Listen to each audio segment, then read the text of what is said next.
For me, I mean, it is my cure. It really, really is. And I'm sure a lot of other people, because when you go to the lake, you can forget just most everything but watching your line or feeling that hit on the end of your line. And you know, it's just perfect. Welcome to the Woman Angler and Adventurer podcast, inspiring real women with a passion for fishing and the outdoors to go get their adventure on. Now, here's your fearless host, Angie Scott. Welcome, everyone, to another episode of the Woman Angler and Adventurer podcast. I am pre-fishing Truman Lake today in preparation of my very first Lady Bass Anglers Association tournament at the end of the week.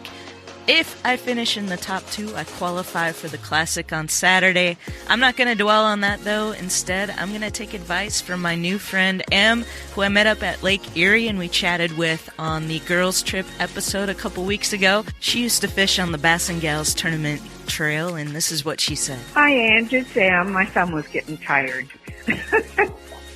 Oh, when I used to do sports shows with my friend that chartered, the one I told you had passed away, everybody would say, they'd talk about limits. Are we going to catch our limit? And that's what he always came back with. He said, I don't even think about limits. The first thing is safety. The second thing is having a hell of a good time. You take care of the first 2 and the third one will come along. And that was just his philosophy, and it always worked. So hope it works for you. Take care. We'll talk to you soon. Thanks. Bye-bye. So that's exactly what I'm going to do, and I can't wait to meet the ladies, and I'm hoping to get a podcast episode or 2 in while I'm there, and I'll keep you posted on how everything goes, so stay tuned. So my guest for this week's episode is another amazing and inspiring pioneer woman. Her name is Glenda Curving, and I was introduced to her by my brother-in-law, Brent Scott. Brent has been taking his boys, Nathan and Andrew, a.k.a. Fuzzy, on a trip to the Tellico River in East Tennessee for the past several years, and over time they've grown close with Glenda and her husband, Gary. After listening to our conversation, you're going to see why. Be sure and check out the website for this episode so you can see some photos. Just go to thewomanangler.com/154 to check it out. All right, enjoy.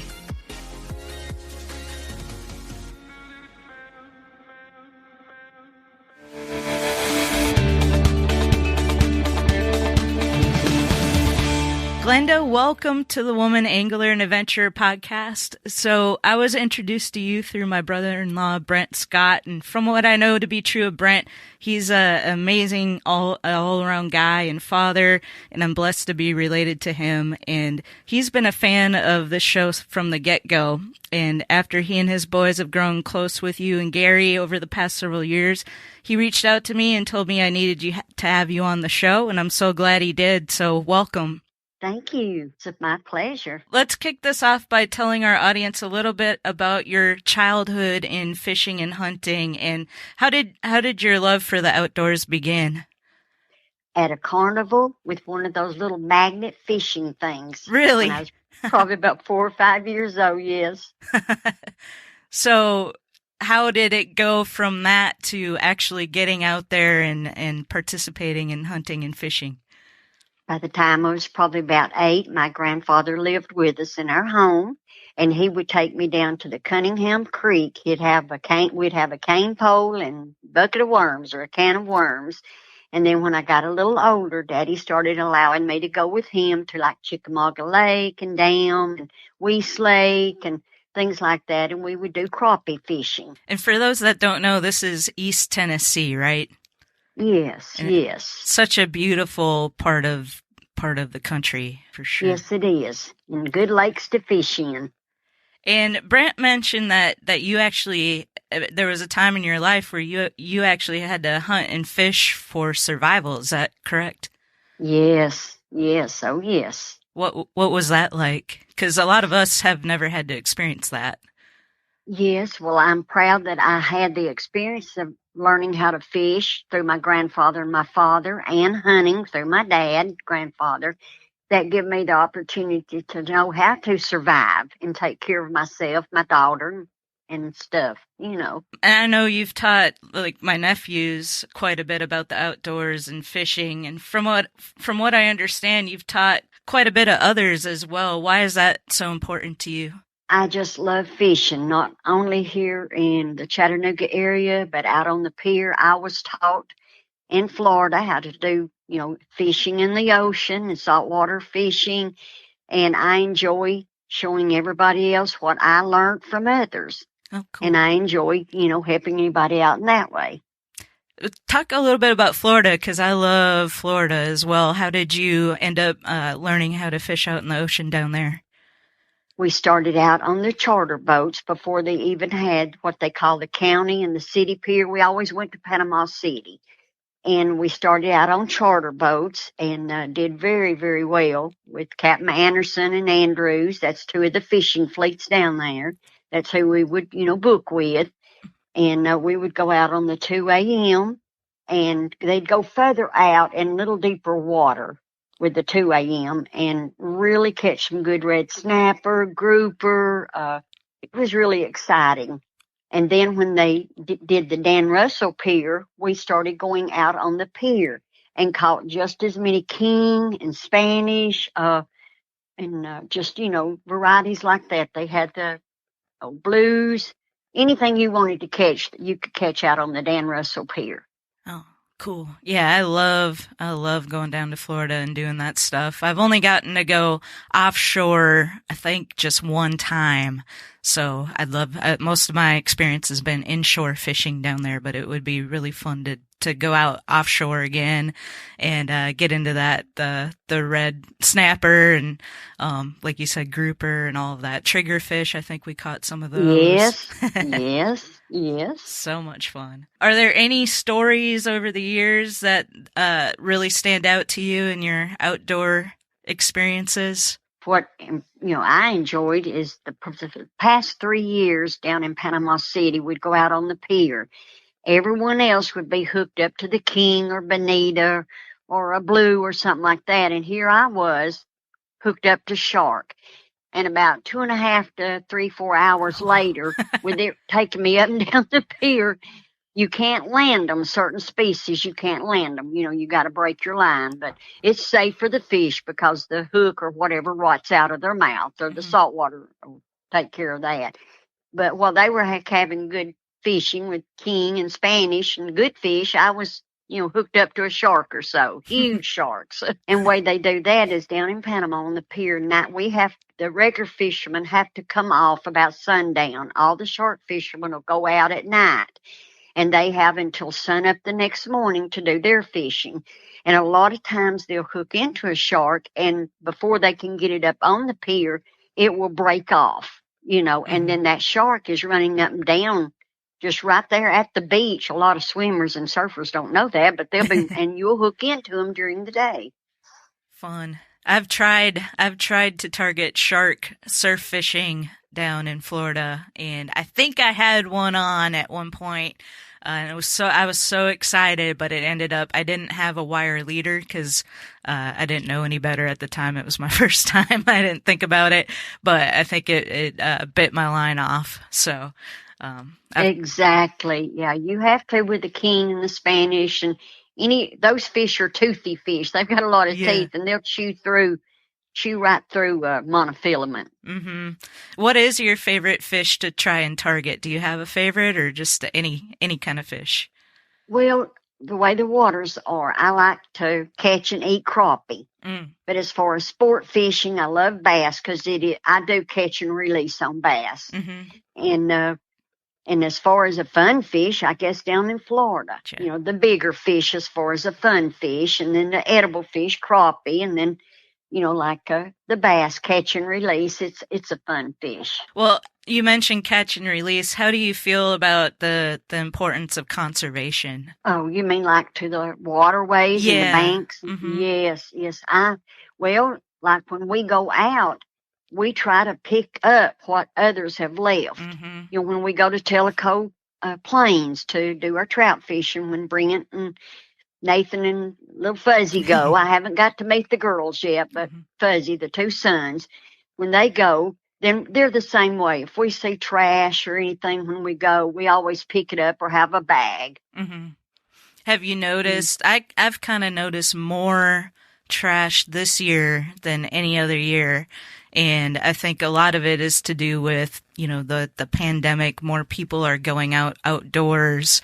A lot for the first time ever. And, it's been kind of sad to see the amount of trash that people have been leaving behind, this year especially. Have you noticed the same thing? Yes, because it's not only dangerous to the fish or the turtles and things like that in the water, but if you leave that trash on the bank, you have, bear, your cats, dogs, and things like that, your wilderness wildlife that can get into that trash, and then they wind up dying, trying to get into cans to eat, and then they can't get it off and they die. It is sad. So we try to pick up as much as we can. It's very important. So I hope everyone can do that, and then that helps a lot. Mm-hmm. Yeah, I agree. So being out there in East Tennessee, you mentioned bear. Have you ever had any close encounters when you've been out and about with any wildlife? Yes, but not no dangerous situation. Oh, good. Usually if you encounter one and he's in the same trail or anything like that, it's best for you to just, avoid it, because most of the time they'll go their way. It's mostly whenever people come up and they want to throw food or anything at it. Well, they're going to come towards you, and then they'll come back to that same spot in a campground, for instance. We always keep our stuff put up in the car or in the camper or in the cabin when we go to Tellico. That way it don't draw the bear. They won't get shot and, marked and shot and relocated. So it not only saves the human life, it saves the wilderness and the animal life. Talk a little bit about Tellico, people that aren't familiar with that area. What's the reason why you like to go there? I know Brent loves it. Yes, it is absolutely a beautiful place to go. Whenever you get into the little town of Tellico, you drive maybe a couple of miles till you get to what we call 210, I think, is our river road. All the way up River Road, you're running beside the river or the rapids where you fish. Then you get up probably about 12 miles up that little river road, and you come into a little area that's got cabins, motels. It's got Green Cove store where you can buy all your tackle, food, anything. And then right past it, you start coming into campsites. They have Sourwood, and it's free camping. Then you go a little further, and then they start paying, it's charging for the campsites, but it's only $10 a night for anyone. And if you're senior, you can get that senior card and pay $5 a night. And it's really nice campsites up through there. They probably have 5 on the left. Then you get on up to the end where there's the Carolina line that has big open places for group camping. It's really a nice place to go, and fishing is great because they stock very well. They stock trout, and they have what they call a Green Cove pond, and that's for anyone disabled, 65. I think children 12 and under, like Fuzzy, we usually take him up there, Brent's little boy. Mm-hmm. And it's just beautiful up there. You could just sit up there and just sit and do nothing but see the woods, the wilderness, hear the water. It's a beautiful, great place to go. Are there a lot of fly anglers in that area? Yes. Okay. Yes, it is. And it's becoming more and more fly fishermen. Like now, starting, I think the 15th, starting the 15th of this month. Yes, it's catch and release up there. And a lot of fishermen go up there because they use the flies with single hook and that's the rules right now, catch and release, single hook. And so fly fishermen go during this time a lot, and they still release trout up in there.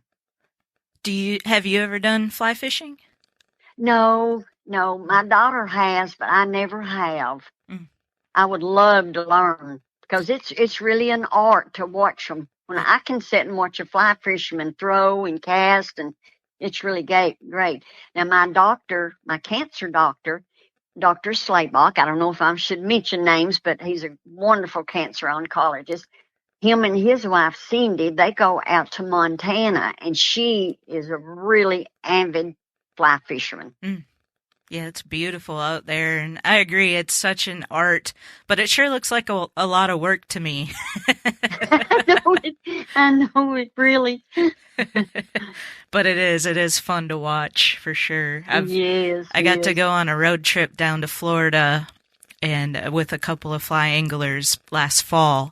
And it was we were fishing inshore for like snook and trout and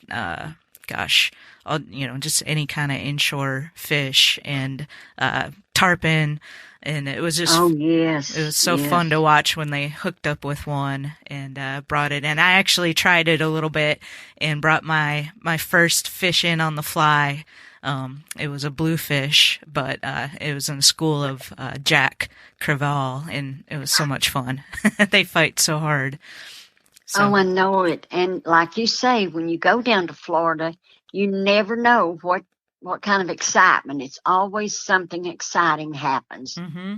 Yeah, that's, I think, the big draw to it for me is especially any kind of fishing, really. You never know what you're going to get. There's so many different kinds, and they could be in any area, really. Even like fishing from the beach. I don't know if you've ever done that, but it's like every time I catch something different. Yes, we usually go get that permit. We in Panama, you got to buy a special license for the shore fishing, but we do that and go right down from our motel and throw out. And like you say, you'll get a small sand shark or Spanish mackerel that's running up through there, blues. Mm-hmm. Yep, I love it. So, yeah, I do too. So this year, it's been a really crazy year for a lot of people. And I mentioned, more people are getting outdoors, which is great. What do you think? How do you feel about, getting out in nature and just experience it, whether you're fishing or hunting or anything? Like, how does that play a role in mental health? For me, it is my cure. Mm-hmm. It really, really is. And I'm sure a lot of other people, because when you go to the lake, you can forget just most everything but watching your line or feeling that hit on the end of your line. And it's just perfect. Yeah, I agree. And I think that is what attracts a lot of people to fishing and other outdoor adventures. Do you have any words of inspiration or advice for listeners of the Woman Angler and Adventurer podcast? Oh, just everybody, take your wife if she's interested, your children, and get them into fishing, because it's a sport that will stay with them, and it's good. It can feed you and, ease your mind for the mental aspect of it. And it's just one of the best things to do of the sport activities. Well, thank you so much for being on the show. I really appreciate it. It was fun chatting with you. Is there anything that we didn't talk about that you want to share? No, just I've enjoyed speaking with you, Angie, and talking about the fishing activities that we all do. Yeah. It's one of my favorite topics, that's for sure. Yes. And that's the thing about it. I have a lot of male friends that fish, and have since I was a little girl, because Daddy would always take me out on the pier, and there's not that many ladies that go. But I wish there was more ladies that would be interested in it, like going to Tellico or over here to Harrison Bay, Chickamauga. But you just don't have that many ladies that participate. I like, for ladies to go, or children. Yeah, I've noticed. So I'm originally from Minnesota, and I've noticed it's a little different down here than it is up there. Like, I guess it's, just a different atmosphere. Like we have, we're land of 10,000 lakes. So there's a lot of opportunities to get out and fish. And it seems like it's more of a family activity up there than it is here, where it's mostly just the men going out. Yeah. And so I agree. I would love to see more families more wives, more women just going out there and experiencing it. I have started to see an increase, though, I will say, in the last couple of years.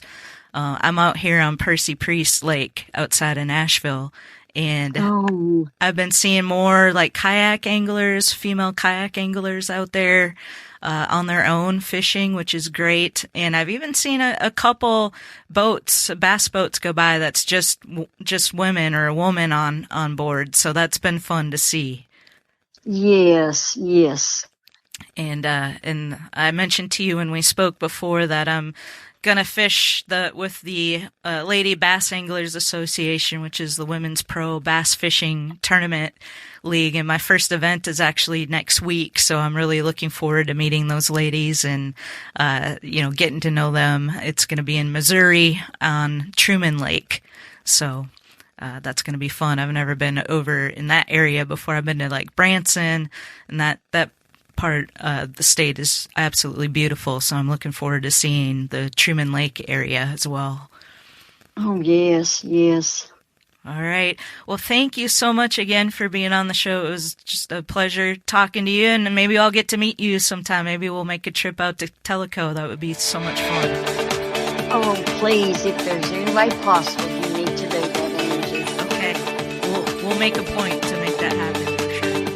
All righty, please do. All right, thank you. Have a great day. And it's been good talking to you. Thank you, and good luck in Missouri.